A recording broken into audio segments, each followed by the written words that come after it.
ఓం గంగణపతే నమ. ఐం సరస్వత్యే నమ. శ్రీమాత్రే నమో నమ. క్రీం క్రీం మహాకాళికాయ నమ. క్లీం కృష్ణాయ గోవిందాయ గోపీజనవల్లభాయ నమో నమ. ఓం నమ శివాయ శివాయ గురువే నమో నమ. యా దేవీ సర్వభూతేషు మాతృరూపేణ సంస్థితాః నమస్తస్యై నమస్తస్యై నమస్తస్యై నమో నమ. క్రీం మహాకాళికాయ నమో నమ. ద్రాం దత్తాత్రేయాయ నమో నమ. జయ గురు దత్తాత్రేయాయ నమ. యూట్యూబ్ ప్రేక్షకులకి అందరికీ కూడా నమస్కారం అండి. నేను పాలపర్తి గురునాథ శర్మ, జ్యోతిషం వాస్తు సిద్ధాంతిని. మీకంతా కూడా ఈ యొక్క గోచార ఫలితాలంతా కూడా విశ్లేషణ చేయడం జరుగుతుంది. గ్రహాల యొక్క స్థితిగతి, కలయిక, వాటి ప్రభావం అంతా కూడా వివిధ రాశుల వాళ్ళకి, మేషాది ద్వాదశ రాశుల వాళ్ళకి ఎటువంటి ప్రభావం చూపిస్తుంది, వాటి ప్రభావం వల్ల అదృష్ట యోగం ఏ రకంగా వస్తుంది, అష్టైశ్వర ప్రాప్తి ఏ రకంగా వస్తుంది. ప్రధానంగా చూసుకుంటే ఈరోజు మనం చెప్పబోయే విషయం ఏంటిదంటే, ప్రధానంగా శుక్రుడి యొక్క మార్పు నవంబర్ నెల మాస ఫలితాల్లో భాగంగా శుక్రుడి మార్పు అంతా కూడా ఏ రకంగా మేషాది ద్వాదశ రాశుల వాళ్ళకి ఫలితాలంతా కూడా తెప్పడం జరుగుతుంది. ప్రధానంగా గ్రహస్థితి అంతా కూడా చూసుకుంటే మీనరాశిలో శనీశ్వరుడి సంచారం జరుగుతుంది. కుంభరాశిలో అంతా కూడా రాహు సంచారం, ఈ యొక్క కేతు సంచారం అంతా కూడా సింహరాశిలో సంచారం జరుగుతుంది. ఈ యొక్క రవి బుధ ఆదిత్య యోగంలో అంతా కూడా ప్రధానంగా చూసుకుంటే రవి యొక్క సంచారం అంతా కూడా ఈ యొక్క తులారాశిలో సంచారం జరుగుతుంది. మరియు ఇక్కడ చూసుకుంటే బుధుడంతా కూడా ఈ యొక్క వృశ్చిక రాశిలో సంచారం జరుగుతుంది. అంగారకుడి సంచారం కూడా వృశ్చిక రాశిలో సంచారం జరుగుతుంది. ప్రధానంగా చూసుకుంటే శుక్రుడి సంచారం అంతా కూడా ఇక్కడ కన్యా రాశిలో సంచారం చేస్తున్న శుక్ర భగవానుడు అంతా కూడా నవంబర్ 3వ తారీఖు రోజునంతా కూడా నీచ స్థానం నుంచి తన స్వచ్ఛేత్రమైన తులారాశికి ప్రవేశం చేస్తున్నాడు.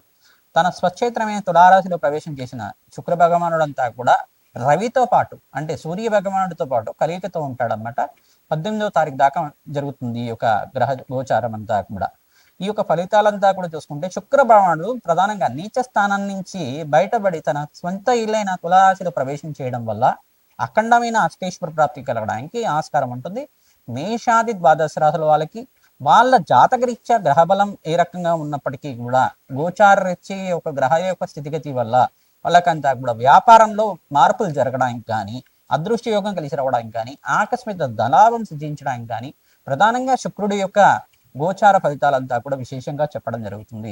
శుక్రుడు ప్రధానంగా చూసుకుంటే మహాలక్ష్మి స్వరూపంగా, మహాలక్ష్మి అనుగ్రహం కోసం అని చెప్పేసి ప్రధానంగా శుక్రుడి ఆరాధన చేయడం వల్ల మీకంతా కూడా స్థిరలక్ష్మి స్థిర నివాసంగా ఉండడానికి ఆస్కారం ఉంటుంది. ప్రధానంగా చూసుకుంటే ఎవరి జాతకంలో అంతా కూడా శుక్ర భగవానుడు కొంచెం బలహీన పడి ఉంటే కనుక ప్రధానంగా శుక్ర భగవానుడు అంతా కూడా యోగకరంగా మీకు ఉండడానికి కారణమవుతుంది. భోగభాగ్యాలకు కారణం, ప్రధానంగా చూసుకుంటే అఖండమైన సుఖ జీవితానికి కారణమవుతుంది. ఈ యొక్క అన్యోన్య దాంపత్యానికి కారణమవుతుంది. శుక్ర భగవానుడు అంతా కూడా ప్రధానంగా వ్యాపారంలో మార్పులు కలగాలన్నా, వ్యాపారంలో మంచి కీర్తి గణించాలన్నా, సంఘంలో గౌరవం పెరగాలన్నా, వ్యాపారాన్ని విస్తారం చేసుకోవాలన్నా, వ్యాపారంలో అష్టైశ్వర్య యోగం రావాలన్నా శుక్ర భగవానుడు కారణమవుతాడు. ప్రధానంగా శుక్ర భగవానుడు అనుగ్రహం వల్ల మీకంతా కూడా అష్టైశ్వర్య యోగం సిద్ధించాలి అంటే కనుక ఎటువంటి పరిష్కారం ఆచరించాలి, ఈ యొక్క ఫలితాల్లో అంతా కూడా తెలుసుకోవడం జరుగుతుంది. ప్రధానంగా గ్రహగోచారంలో వివిధ గ్రహాల యొక్క ఫలితాలంతా కూడా చూసుకుంటే ఈ యొక్క గ్రహాల యొక్క స్థితిగతి అంతా కూడా కొన్ని గ్రహాల యొక్క దృష్టి అంతా కూడా శని భగవానుడి దృష్టి అంతా కూడా ధనుసు రాశి మీద పడుతుంది. మరియు ఇక్కడ చూసుకుంటే వృషభ రాశి మీద పడుతుంది. ఈ యొక్క బృహస్పతి సంచారం అంతా కూడా చూసుకుంటే బృహస్పతి సంచారం కర్కాటక రాశిలో ప్రవేశం చేసి డిసెంబర్ 5వ తారీఖు దాకా ఈ యొక్క ఉచ్చ స్థానంలో సంచారం జరుగుతుంది. బృహస్పతి సంచారం అంతా కూడా అతిచారంలో సంచారం 48 రోజుల దాకా, అంటే మనకి డిసెంబర్ 5వ తారీఖు దాకా ఈ యొక్క 48 రోజుల దాకా ఈ యొక్క అతిచారంలో సంచారం జరిగిన తర్వాత మళ్ళీ తిరోగమనం జరిగి మిథున రాశిలో ప్రవేశం చేసి జూన్ 14వ తారీఖు దాకా ఉంటారన్నమాట. 2026 జూన్ 14వ తారీఖు దాకా ఉంటారు. ఈ యొక్క మిథున రాశిలో సంచారం అంతా కూడా జరుగుతుంది. మళ్ళీ యథాస్థానానికి మళ్ళీ కర్కాటక రాశికి ప్రవేశం చేసిన బృహస్పతి అంతా కూడా ఈ రకంగా సంచారం జరుగుతూ ఉంటుంది.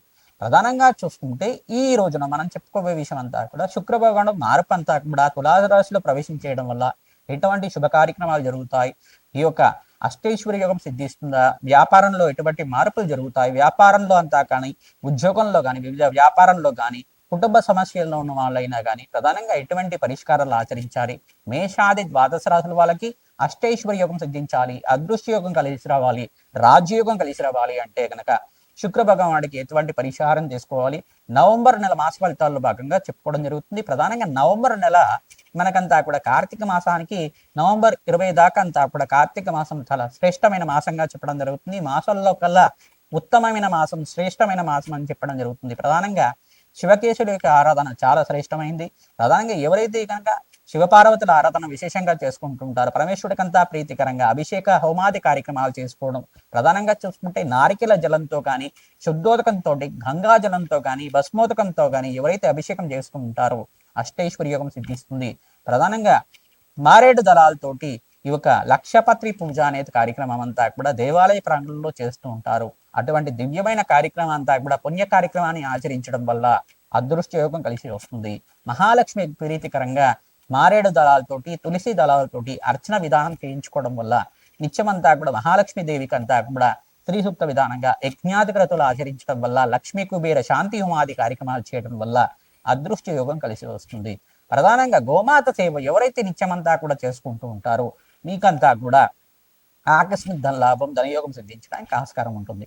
మేషాది ద్వాదశ రాశుల వాళ్ళకి గోచారీత్యా శుక్రుడి మార్పు వల్ల ఎటువంటి ఫలితాలు వస్తాయో తెలుసుకుందాం. ధనస్సు రాశి జాతకులకి నవంబర్ నెల మాస ఫలితాల్లో భాగంగా శుక్రుడి మార్పు తులారాశిలో ప్రవేశం చేయడం వల్ల ఎటువంటి ఫలితాలు వస్తాయో తెలుసుకుందాం. ప్రధానంగా చూసుకుంటే ధనుసు రాశి అధిపతి బృహస్పతి అంతా కూడా ఈ యొక్క అతిచారంలో ఉచ్చస్థానంలో సంచారం చేయడం, కర్కాటక రాశిలో ప్రవేశం చేసి యొక్కరంగా ఉండడం జరుగుతుంటుంది. ప్రధానంగా ఆకస్మిక ధనలాభం అంతా కూడా బృహస్పతి మార్పు వల్ల యొక్కరంగా ఉంటుంది. మీకు డిసెంబర్ 5 దాకా అంతా కూడా బృహస్పతి సంచారం అంతా కూడా రాజయోగ కారణం అవుతుంది. ఇక్కడ శుక్రుడు మార్పు అంతా కూడా స్వక్షేత్రంలో తులారాశిలో ప్రవేశం చేయడం వల్ల రాజయోగ కారణమవుతుంది. ఆకస్మిక ధనలాభం, ధనయోగ కారణమవుతుంది. ప్రధానంగా ఇక్కడ శని భగవానుడు యొక్క దృష్టి, దశమ దృష్టి అంతా కూడా రాశి మీద పడడం వల్ల స్వల్పంగా అనారోగ్య సూచన అనేది సూచనప్రాయంగా చెప్పడం జరుగుతుంది.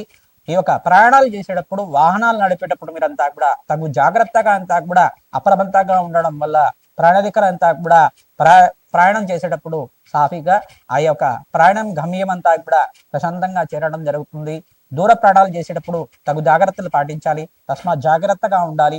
మీరంతా కూడా ధనుస్సు రాశి జాతకులు దత్తాత్రేయ కవచాన్ని పారాయణం చేసుకోవడం వల్ల అదృష్టయోగం కలిసి వస్తుంది.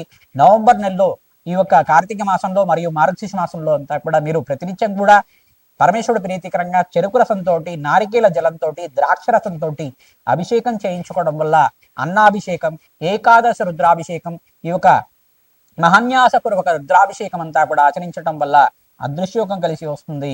ఈ యొక్క దేవాలయ పరంగంలో, దేవాలయంలో ప్రధానంగా శివపార్వతుల కళ్యాణం కానీ, ఈ యొక్క లక్ష్మీనారాయణ కళ్యాణం కానీ ఆచరించడం వల్ల అదృష్టయోగం కలిసి వస్తుంది.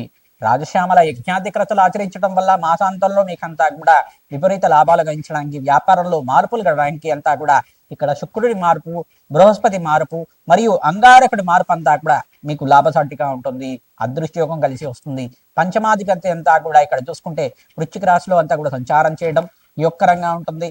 ఇక్కడ తులరాశిలో అంతా కూడా శుక్ర భగవానుడు లక్ష్మీ కారకుడుగా మీకు అంతా కూడా అదృష్టయోగాన్ని కలిగజేస్తున్నారు. బృహస్పతి అంతా కూడా మీకు లాభాలు గణించడానికి యొక్కరంగా ఉంది.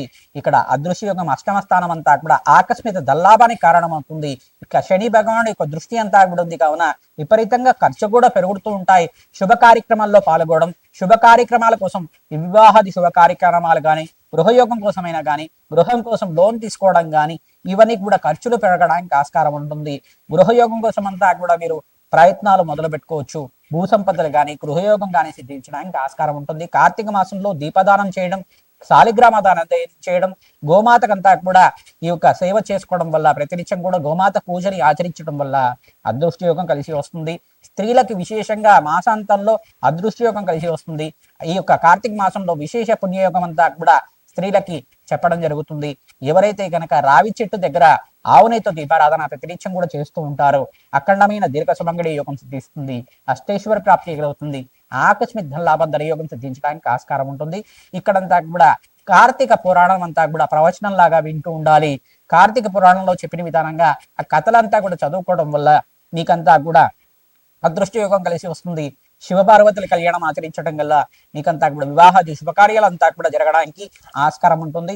మీకంతా కూడా మంచి శుభవార్తనంతా కూడా మాసాంతంలో వింటూ ఉంటారు కావున మంచి అదృష్టయోగం కలిసి వస్తుంది. జన్మజాతకం ప్రకారంగా లగ్నవశాత్తు చూసుకొని ఈ యొక్క జాతకరీత్యా మీరంతా కూడా బృహస్పతికి, శుక్రుడికి, అంగారకుడికి, శని భగవానుడికి, సూర్య భగవానుడికి అంతా కూడా జన్మజాతకం చూపించుకొని ఈ యొక్క జప హోమాది కార్యక్రమాలంతా కూడా ఆచరించడం వల్ల, రాజశ్యామల యజ్ఞాధికృతులు, కళాభైరవ శాంతి హోమాది కార్యక్రమాలు ఆచరించడం వల్ల అదృష్టయోగం కలిసి వస్తుంది. శ్రీమాత్రే నమః.